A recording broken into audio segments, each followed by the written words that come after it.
மைத்ரேயன் அவர்கள் திமுகல இணைஞ்சிருக்கிறாரு. மைத்ரேயனுடைய மாணவர் தான்.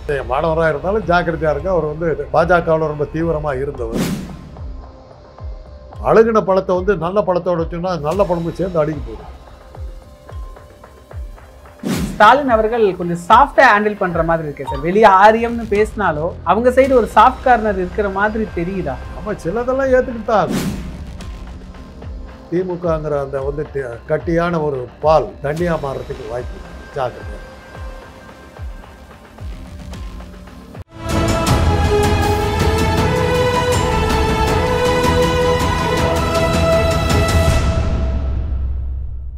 தமிழ் நிறம் நேயர்களுக்கு வணக்கம்.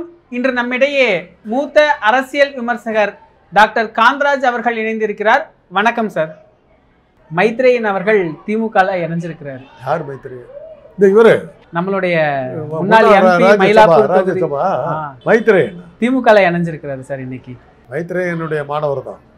சரி, டாக்டர் தான் அவரு மருத்துவர் தான், கேன்சர் ஸ்பெஷலிஸ்ட். திமுகவுக்கு கொஞ்சம் சொல்ல வேண்டிய மாணவராக இருந்தாலும் ஜாக்கிரதையாக இருக்க. அவர் வந்து பாஜகவில் ரொம்ப தீவிரமாக இருந்தவர். அதனால் கொஞ்சம் பார்த்துக்கு ஜாக்கிரதையாக இருக்காங்க. அவ்வளோதான். என்னுடைய மாணவராக இருந்தாலும் நான் சொல்ல வேண்டிய கடமையை நான் சொல்கிறேன். அவர் அடிப்படையில் அவர் வந்து ஒரு ஆர்எஸ்எஸ் அது அந்த ஒன்றா மாற்றிக்கு வராங்கிறது எனக்கு தெரியாது. ஜாக்கிரதையாக இருக்குது. திமுகவுக்கு அவ்வளோதான் சொல்லுவேன். எல்லாத்தையும் எடுத்து போட்டுக்காது. கொஞ்சம் அழைச்சி பாருங்கள், சலிச்சு பாருங்கள், கொஞ்சம் கூட்டம் சேர்த்தாதீங்க. நீங்க ஆரம்பத்துல இருந்து அன்வர் ராஜா இணைப்பவே சொன்னீங்க திமுக ஜாக்கிரதையா இருக்கணும் அப்படிங்கிறது. அன்வர் ராஜாவுக்கு நான் சொல்ல மாட்டேன். பன்னீர்செல்வம் வந்தபோது நான் இது பன்னீர்செல்வம் வந்தபோது சொன்னேன், உங்களை காட்டிய பாஜக கிட்ட சேர்றதுக்கு ஒரு முயற்சி பண்ணிட்டு இருக்காருன்னு. அதே தான் இப்போ இன்னைக்கு வந்துருச்சு இல்லை, பன்னீர்செல்வத்தை சேர்த்துறதுக்கு நாங்கள் எத்தனை முயற்சி பண்ணுறேன். ஆக நீங்கள் அதுக்கு வந்து இதாக இருக்காதீங்க, உறுதுணையாக இருக்காதீங்க, வர்றவங்க எடுத்து போட்டுக்காதீங்க. அதாவது அழுகின பழத்தை வந்து நல்ல பழத்தோட வச்சோம்னா நல்ல பழமும் சேர்ந்து அழுகி போயிடும். அது மாதிரி இந்த மாதிரி அழுகல் பழங்கள்லாம் ஜாக்கிரதையாக. மைத்ரேயனுடைய மாணவர் மாத்திரம் உள்ள அவங்க அப்பா வாசுதேவன் அவர்கள் எனக்கு குரு மாதிரி, அவ்வளோ மரியாதை வச்சுருக்கிறேன். அவரை பார்த்தா நான் எந்திரிச்சு நிற்பேன். அந்த மாதிரி பத்திரிகைலாம் நடத்துகிறவங்களா வாசுதேவன் மிகப்பெரிய உயர்ந்த மனிதர். அவருடைய மகன் நல்ல பையன். நான் அதெல்லாம் என்ன, ஆனால் அவர் ஒரு ஆர்எஸ்எஸ் தீவிரவாதிங்கிறத மனசில் வச்சுக்கிங்க.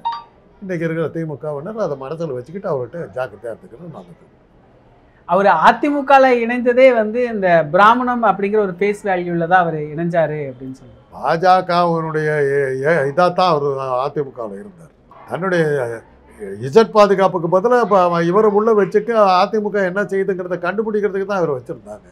இது ஒரு அவரை பற்றி அன்றைக்கி இருந்த ஒரு குற்றச்சாட்டு. அவர் அதுக்கப்புறம் வெளியே போயிட்டார். ஆட்சியெல்லாம் போனதுக்கு பிறகு அவர் வெளியே போயிட்டார். அப்போ ஒரு பேச்சு இருந்தது சார், மைத்ரேயனை நீங்கள் சொல்லியிருந்தீங்களா பாஜகவோட ஆளுதான் அப்படின்னு. காஞ்சி சங்கராச்சியார் தான் உள்ள சேர்த்தாரு இந்த மைத்ரேயனை, எஸ்வி சேகரை அப்படின்லாம் இருந்தது தானே சார்? இருக்கலாம். மைத்ரேயன் அந்த அளவுக்கு காஞ்சி சங்கராச்சாரியர்கிட்ட போயிருப்பாராங்கிறது எனக்கு சந்தேகம். ஏன்னா மைத்ரேயன் வந்து வைஷ்ணவர், சங்கராச்சாரியார் ஏற்றுக்கிட்டு இருக்க மாட்டார்.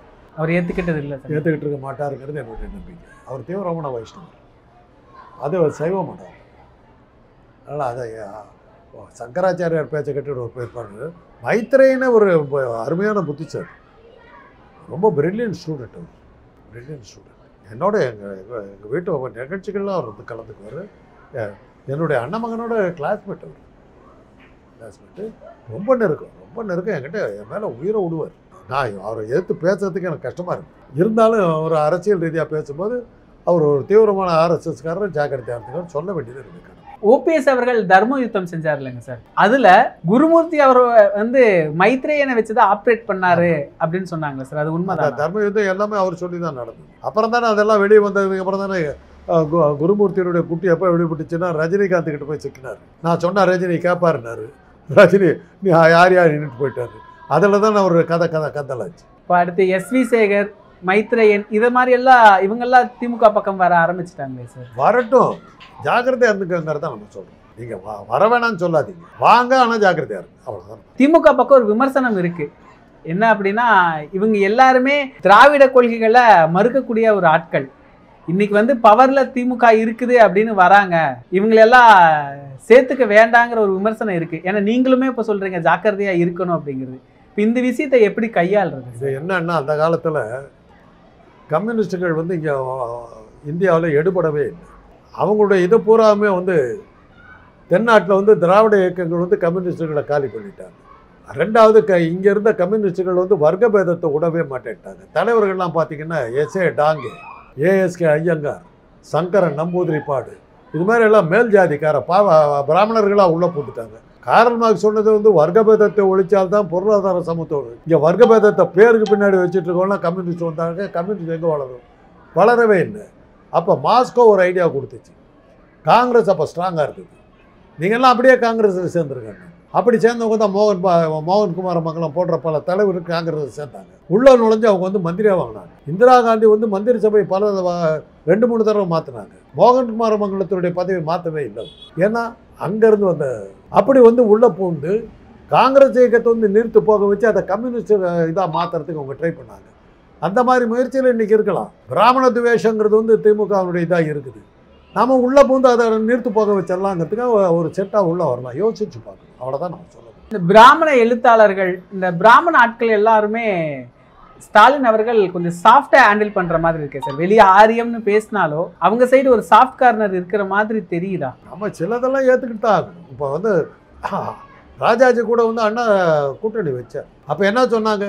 ராஜாஜி வந்து குல்லுகப்பட்டர்னு சொன்னீங்க, ஆச்சாரியார்னு சொன்னீங்க, எல்லாம் சொல்லிவிட்டு சேர்றீங்க. ஒரு பொது எதிரியை வீழ்த்துவதற்காக நான் பயன்படுத்திக்குவேன். ஆனால் அண்ணாவுடைய ராஜதந்திரம் ராஜாஜிக்கு அப்புறம் தான் பிடிச்சி.